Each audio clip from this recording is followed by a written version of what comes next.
Hey guys, and welcome to another episode of UA Eats. I'm UA and I am in Newark, New Jersey, today on a quest for a great Jewish deli and great pastrami. Now, I don't film in Newark too often, although there are some good eats in Newark, but I hear that around the block from here in Newark, New Jersey, right around the block from this intersection is Hobby's Deli, which I hear is one of the best Jewish delis in the whole area. That's at least what some people claim. They say that it's one of the best Jewish delis in the area, even including the ones in New York City, so that's really saying a lot. Now, New Jersey has some great delis. Most recently, we ate at the one in Edison. I think it was called Harold's Deli, and that was fantastic. It was opened, of course, by people who used to work at the famous Carnegie Deli, but many people tell me that this place, Hobby's in Newark, is really, really good, and some people even say that it's up there with Katz's Deli. That's a high bar for sure. I mean, up there with Katz's Deli. Katz's Deli, in my mind, is one or two of the best Jewish delis in the whole US. But we'll find out, so let's check it out.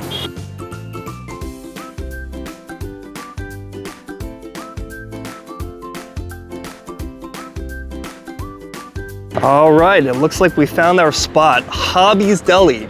Now it looks a little bit on the old end outside, not exactly, not exactly the fanciest restaurant. The building overall looks pretty old as well, but many people swear by both the portion sizes here and by the quality of the pastrami and the corned beef here, so nothing to it but to check it out.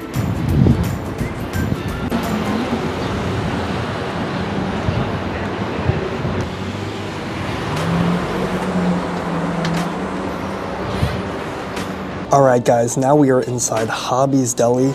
Now, this is Newark's famous deli, and a lot of people say that it's up there with the best delis in New York. And stepping out from the street into here, kind of like when you guys saw my video, if you guys saw my video at Langer's in LA, like the street is just completely different, like more like typical Newark. And then once you step inside, it's like you're in like a completely different world. So really interesting there. And what I hear is that this place is a really popular place for people after Devils games, and they actually have a whole section here just for Rangers fans, I guess, so they can keep them safe behind this door.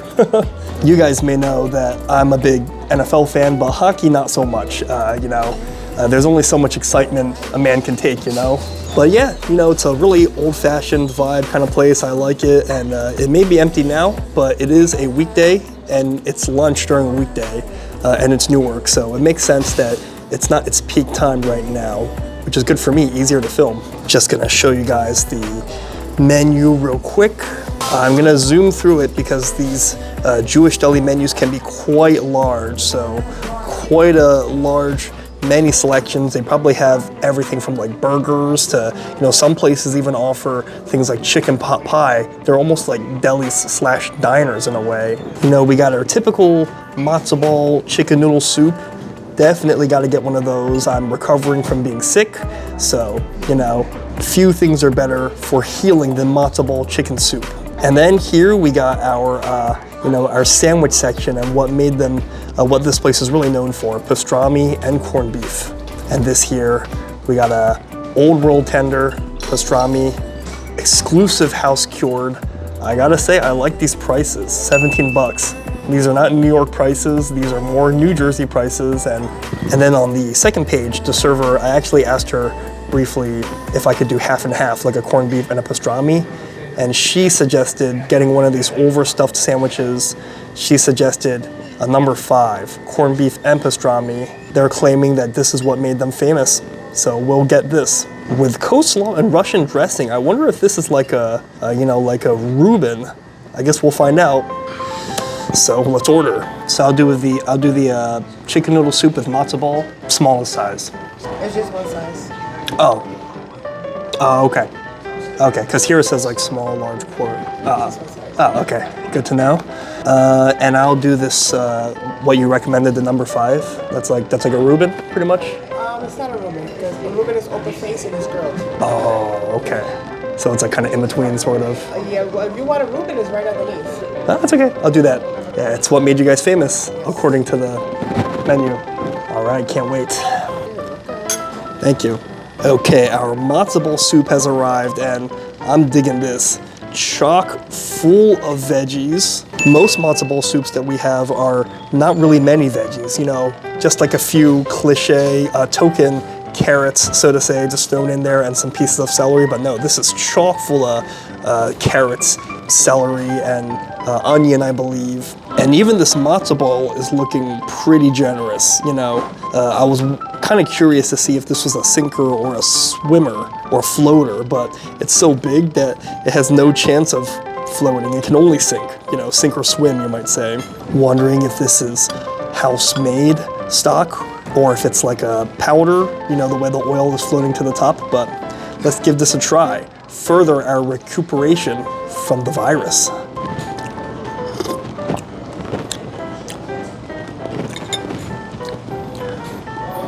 It's all right, the matzo ball soup. I feel like I've had better.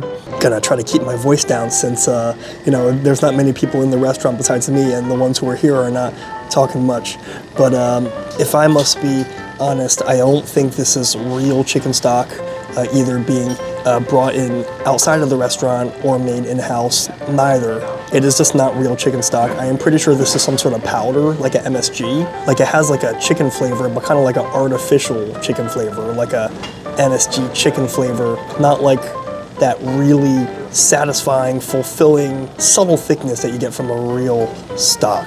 I kind of knew something was up by the way that those little droplets of oil look on the surface, like almost a little bit too separate, so to say.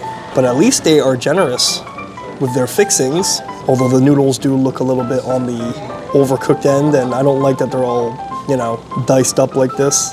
But at least if I'm not getting real broth or stock, at least I'm getting a lot of ingredients.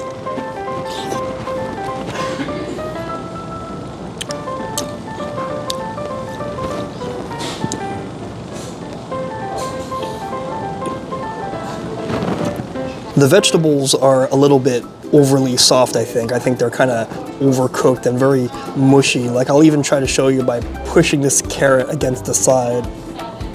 Okay, I wasn't quite able to do it probably because the liquid is adding some resistance, but you're just gonna have to take my word for it in that everything is kind of like overly mushy. Noodle, celery, carrot, everything. But let's try the matzo ball, which is my favorite and most important part. Nice, pure looking bowl of matzah. This is looking promising.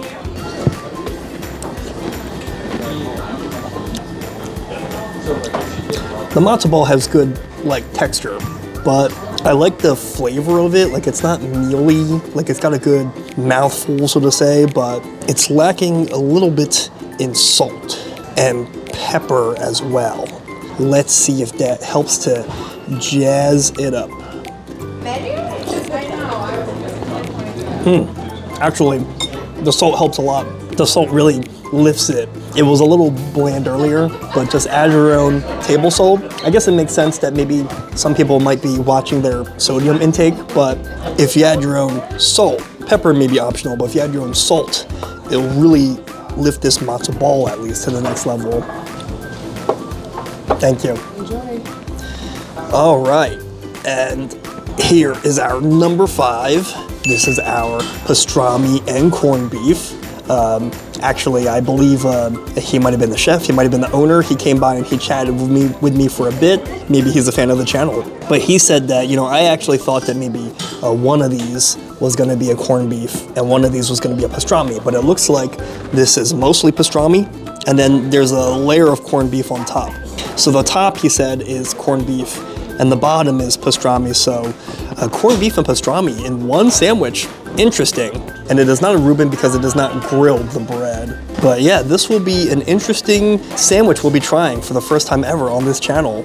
You know, usually we only eat one at a time, you know, either rye and pastrami or a corned beef sandwich just on its own. So pull this sword in the stone out of the pastrami, or the sword in the pastrami, you might say.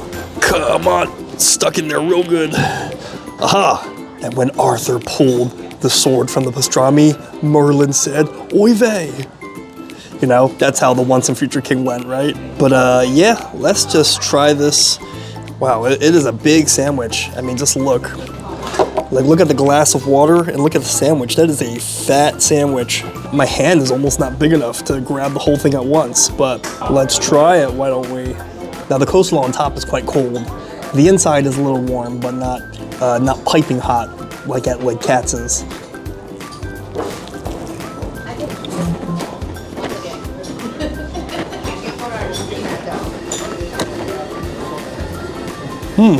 Not bad. It's a little messy. It's a little hard to eat. The flavor though is good. I'm just gonna say right off the bat that is this as good as the good Jewish delis of New York? Absolutely not. I'm sorry, I just have to say it straight up. It's good, but kind of how like pizza is just objectively always gonna be good. Like even when pizza is not great, it's still good, you know how people say that? But is this one of the best delis I've had? I would say no. But I would say if you're comparing it to anywhere but the best delis of New York City, you know, Katz's, 2nd Avenue Deli, or maybe ones in other states like Langer's, I would say it's quite good. Probably better than most Jewish delis you're gonna eat around the world. I guess let's start and talk about what we like about it. So this coleslaw on top is quite nice. You know, this whole sandwich that we got, as you can see, it is quite messy. You know, it's kind of hard to eat it without making a mess over your hands, but it does taste good. The cold coleslaw on top does contrast well with the warmer, more smoky, fatty corned beef and pastrami. And I like that this coleslaw is very refreshing. Like, it's not too mayo-y, it's not too creamy. I hate when coleslaws sometimes are too rich, but this one really lets you kind of really taste like the crunch of the, you know, of the cabbage. Okay? Yes, I'm doing good, thank you. Oh, excuse me, do you guys do egg creams here? Yes. Oh, vanilla? Chocolate and vanilla. I'll do a vanilla egg cream. Thank you. Figured we might as well try one of the drinks before we conclude. But now the owner said that the corned beef is made in-house here. They said that they brine the corned beef themselves in the basement. I asked him if the pastrami is made in-house.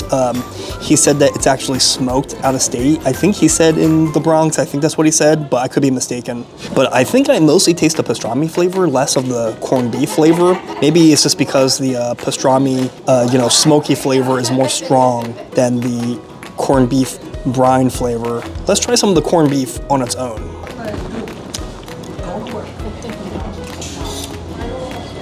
Thank you so much.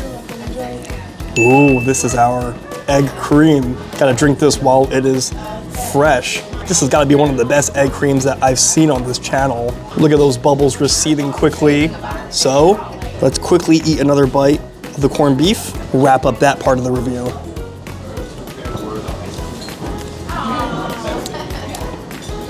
I mean, I just gotta be honest that the corned beef, the flavor doesn't really stand out much. Perhaps I've just been spoiled by so many great Jewish delis. You know, Katz's, 2nd Avenue, Sarge's. But while this corned beef may be super soft and tender, in this case, I feel that the corned beef is kind of lacking in, like the brine flavor is not super strong, I would say. So this is being made in the basement, but I wonder if it could be cured slightly longer. At the very least, it could use more salt.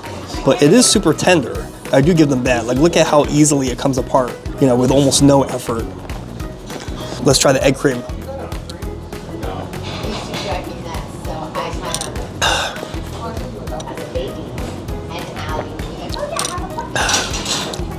The egg cream is good. I think it's not too sweet. You know, now the egg cream has kind of receded. The bubbles went away faster than I expected. But I like the balance of the milk and the sweetness and the fizzy water. A lot of these egg creams are way too sweet, but they have it down here. You know, they got the proportions down really well. At this point,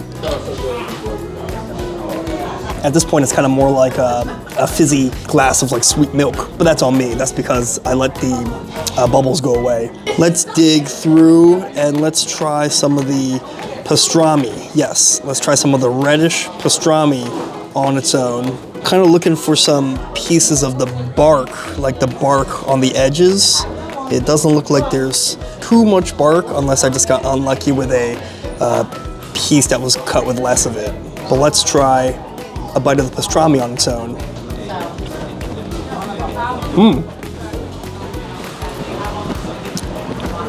This is a really fatty, really tender pastrami.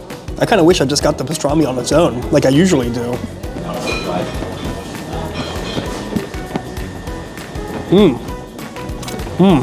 Sorry, I'll start using the second half of the sandwich instead, since I kind of destroyed that half. But the pastrami is super fatty. It does have some smoky flavor. I kind of wish it sort of had more of the bark. Like I kind of wish more pieces of the bark were sliced into this, because I don't really get much of that like pepper, spicy bark flavor. But what I do get is a super tender, like a melt in your mouth sensation with the pastrami and some nice even fat flavor.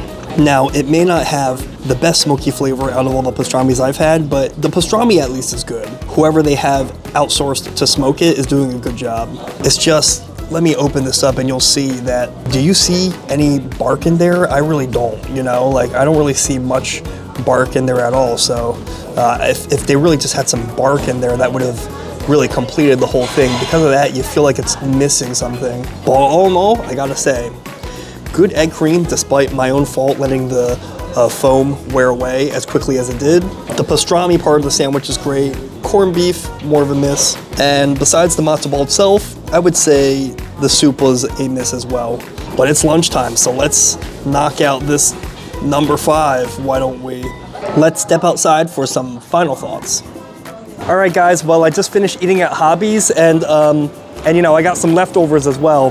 But yeah, I guess I stepped outside, gonna share my final thoughts, and I felt like Hobby's was only okay, if I can be honest. I mean, it was still pastrami, it was still corned beef. It's only gonna be so bad, especially, you know, so close to New York City. But that being said, I felt like people who say that this Jewish deli is on par with like Katz's and a lot of the other legendary delis of New York and the US in general, I would say not really. I would say the prices were more reasonable. It was a big portion size, but I found the quality of the food did not really compare, to be honest. Sorry, I moved over here because someone was making a lot of noise over there. But anyways, just wanted to say that Hobby's, yeah, I mean, it was okay, but I would say that this one article that they had on their wall, not the worst, I feel like that's kind of a pretty accurate depiction of them, I would say. Not bad, but not elite, I would say. But anyways, guys, have you eaten at Hobby's before? What do you think? And what are your favorite Jewish delis in this area, in this New York area, or anywhere in the US and the world? Let me know in the comments, because great minds eat alike. And as always, if you like my videos, please like and subscribe. That way you stay up to date whenever I post another video. Gonna head home now with my leftovers. So until next time, I'll see you later.